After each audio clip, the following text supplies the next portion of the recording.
Mga mare, eto naka-order ako ng 1 kilong tilapia. Bali sa 1 kilo, 4 na piraso. 160 ang kada kilo. Eto na nga ang uulamin namin sa pananghalian. Syempre, bago ako mag-start magluto, magsasaing muna ako at baka makalimutan ko pa. Baka mamaya luto na yung ulam, wala pa palang sinaing. Ilang beses ko na kasi yung nararanasan. Kayo rin ba? Sa pagsasaing ko nga mga mare, tinatakal ko lang yung nilalagay kong tubig dito. Sinong kagaya ko dito na hindi rin marunong magsukat sa kamay? Kaya takal-takal lang muna. Pero sa totoo lang mga mare, ilang beses na akong tinuruan kung paano magtansya ng tubig kapag nagsasaing. Kaya lang mga mare, ayokong subukan kapag ako lang mag-isa. Baka mamaya malata o kaya kulang. Di dito na lang ako sa safe. OG ba? At dahil mag-isa nga lang ako dito, nag-play nga muna ako ng music para naman kakanta-kanta ako habang nagluluto. Mas masarap nga daw kasi yung niluluto mo kapag kinakantahan mo habang nagluluto ka. Totoo kaya yun? Mamaya-maya nga lang ng konti, nandito na rin sila Mother Earth. Umalis nga kasi sila ni Father Earth. Tapos mga bandang alauna, pauwi na rin naman si Missiana. Kaya nga naisip kong magluto ng maaga para pagdating nila, kakain na lang kami. Kung mapapansin nyo nga mga mare, ang gamit kong panghiwa yung bread knife. Mapurol kasi yung malaki naming kutsilyo. Tsaka mas bet ko talagang gamitin to. Kasi nga maliit lang. Mas komportable nga akong gamitin kapag ganito. Ako lang ba, hinuhugasan ko yung sibuyas pagkatapos balatan. Para nga kasi hindi nakakaiyak. Kapag hindi ko kasi siya inaanlawan, naiiyak ako. Parang napakababaw naman kung iiyak lang ako nang dahil sa sibuyas. Kaya syempre, para safe, aanlawan ko na lang rin. Alam nyo naman ako, doon ako palagi kung saan safe. OG ba? Sa dami ko ngang pinagdaanan, hanggat maaari ayoko nang magkamali. Pero syempre, wala namang perfect. Minsan talaga, hindi mo maiiwasan na magkakamali at magkakamali ka pa rin. Sinunod ko na nga itong kamatis. Pero syempre, bago ko hiniwa yan, hinugasan muna natin syempre para safe. Hindi mo kasi maiiwasan na kung sino-sino na rin ang humawak dyan bago mo yan nabili. OG ba? Sabi nila, dapat daw tinatanggal yung mga buto ng kamatis kapag kakainin mo. Pero ako kasi, hindi ko na siya tinatanggal mga mare. Parang tumatabang kasi yung kamatis kapag wala yung buto. Parang nandoon nga kasi yung ibang katas niya. Syempre, hindi mo naman matatanggal yun na butong-buto lang. At nagpainit na nga ako ng mantika para maluto na natin itong tilapia.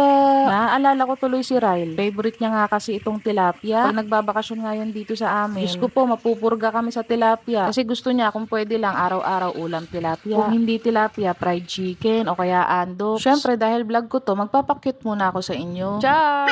At malapit na nga maluto ang ating tilapia.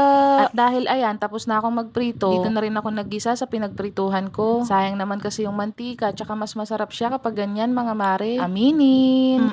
Syempre, pinagsabay ko na yung sibuyas at bawang, no? I-stressin ko pa ba naman yung sarili ko kung anong mauuna sa kanila? Di pagsabayin mo na, ganun at ganun din naman yan. At kapag ganyang nagigisa nga ako, mga mare, hinahalo ko na yung paminta. Mas malasa nga kasi kapag sinasama mo yung paminta dito. Bukod doon, mas mabango siya. At syempre, sunod na nating inilagay itong kamatis. Ito nga yung pinaka-importanting sangkap sa recipe na ito. Bali, 10 pirasong kamatis lang yung ginamit ko, mga mare. Total naman, 4 na piraso lang yung tilapia. Saktong-sakto na yun. At pinalambot nga lang natin itong kamatis, mga mare. Kapag ganito na nga yung itsura niya, pwede na tayong maglagay ng tubig para nga masabawan na ito. Pero mga mare, iba't ibang style ng pagluluto dito ha. Yung iba naman, diretso na nilang pinapakuluan itong kamatis. Sa tubig, syempre dapat mga mare, mineral yung gagamitin nating tubig ha. Para nga kasi safe. Kasi syempre, pamilya natin yung kakain nito. Kaya dapat laging malinis at maayos ang pagkakaluto natin dito. Basta ako, ganitong style ang ginagawa ko sa pagluluto nito. Bahala na kayo kung anong style nyo sa pagluluto nito. Basta ang importante, masarap at malinis nga ito mga mare. Pero syempre tayo ang unang titikim niya. Medyo maalat nga kasi ako kumain mga mare, kaya sinigurado ko na matabang ang pagkakaluto ko dito. Syempre, isisunod na nating ilagay dyan ang jetlog. 2 jetlog yan syempre. Meron bang jetlog na isa lang? Char!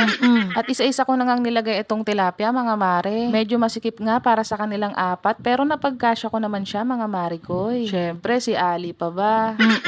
Pinakuluan ko nga lang to ng 1 kulo mga mare, tapos nun okay na. Isasaling ko na nga ito sa lagayan mga mare. Para naman pagdating nila, kakain na lang kami. Panigurado at gutom na yung mga yon kapag uwi. Sasabayan pa ng init ng panahon. Diyos ko po. Kayo mga mare, anong ulam nyo for today's video? Kami eto, sarsyadong tilapia ala Ali. Char! Mukhang masarap naman siya mga mare, di ba? Mukha rin bang masarap sa paningin nyo mga mare? O siya, kumuha ka na ng bahaw at sumabay ka na sa amin. Kain tayo! Ayun lang!